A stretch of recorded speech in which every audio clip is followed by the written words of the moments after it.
నిన్న మీటింగ్లో మీరేంటంటే ఇక్కడ కుల మతాలకు సంబంధం లేదు, అంతా ఒకటే, అంతా దైవ స్వరూపం అని అంటున్నారు.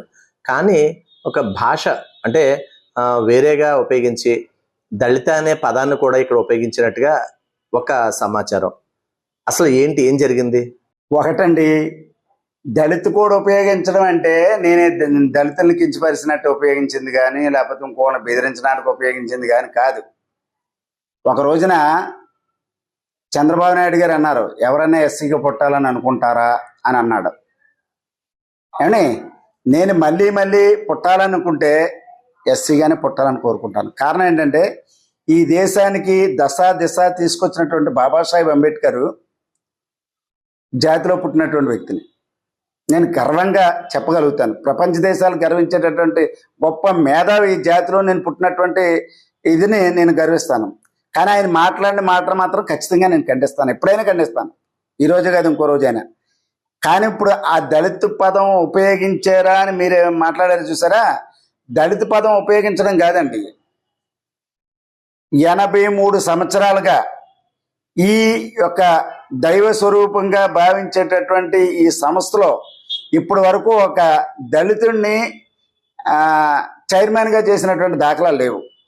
కానీ ఇప్పుడు నేను దళితుడిగా నేను ఒక ఎవరైతే మన ఎంపీ గారు మార్గాని భరతరామ్ గారు ఉన్నారో నన్ను ఉపయోగిస్తే దీన్ని ఒక అగ్రవర్ణానికి చెందినటువంటి ఒక వ్యక్తి వెనకుండి డైరెక్టర్లు ఆడిస్తూ నడిపిస్తా ఉన్నాడు. ఈ రోజు ఆనాడు బాబాసాహెబ్ అంబేద్కర్ కూడా తన కింద పనిచేసేటటువంటి వర్కర్లు కూడా మంచినీళ్ళు ఇలాగ ఇసుకోరండి.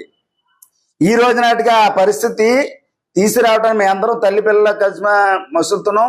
ఇక్కడ ఒక మంచి నిజంగా ఇది సేవాభావం కలిగినటువంటి ఒక మహోన్నతమైనటువంటి వ్యక్తి స్థాపించినటువంటి సంస్థలో ఉండి దైవ సంభూతుడిగా ఆలోచించవలసినటువంటి ఈ సంస్థలో నన్ను ఒక వ్యక్తి అగ్రవర్ణానికి చెందినటువంటి వ్యక్తి, అది మా పార్టీ వ్యక్తే, ఏ పార్టీ వ్యక్తి కాదు, కానీ నన్ను అంటరానోడి కింద, చూడరానోడి కింద, ముట్టరానోడి కింద నన్ను ఇబ్బంది పెట్టే పరిస్థితి చేస్తున్న మాట వాస్తవం.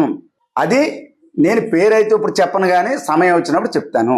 అయితే మా పార్టీలో ఉన్నటువంటి ఎంపీ గారికి కానీ, కోఆర్డినేటర్ గారు గూడూరు శ్రీనివాస్ గారికి కానీ, మన ఎంపీ మార్గాని భరతరామ్ గారికి కానీ ఇప్పుడు నేను తీసుకురాను, దీన్ని వేరేగా తీసుకెళ్ళను.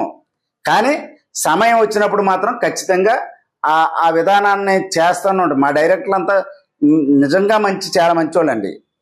ఇందులో 2 డైరెక్టర్లు మాత్రం దీన్ని వేరే యాంగిల్లో తీసుకెళ్ళి అనవసరమైనటువంటి క్రియేట్ చేస్తున్నారు. వాళ్ళిద్దరూ సొంత ప్రయోజనం కోసం నన్ను ఆ వ్యక్తి దగ్గర తీసుకెళ్ళి ఆ వ్యక్తి నుంచి అనిపిస్తున్నారు. అందుచేత నాకు అది బాధ కలిగించేటటువంటి అంశం. కానీ అది తొందరలో నాకు నేనుగా పరిష్కరించుకుంటాను. ఎందుకంటే ఎంపీ గారు మార్గాని భరతరామ్ గారికి కానీ, లేక గూడూరు శ్రీనివాస్ గారికి కానీ చిన్నగా ఏదో తెలియపరిచాను, కొంచెం పరిస్థితులు ఎలాగ ఉన్నాయని. కానీ ముందు తెలియపరుతా. ముందు అంటే నాకు చేత కాకపోతే, ఇంకా మరింత ఇబ్బంది పెడితే, మరీ ఇబ్బందికరంగా ఉంటే అప్పుడు నేను ఆ దళిత కూడా అనేటటువంటి అప్పుడు తీసుకొస్తాను వాళ్ళ సమక్షంలో. నన్ను అంటరానోడుగా, చూడరానోడుగా, ముట్టరానోడుగా నన్ను ఇబ్బంది పెట్టే పరిస్థితి చేస్తున్నటువంటి అగ్రవర్ణ వ్యక్తి గురించి నేను మాట్లాడుతున్నాను.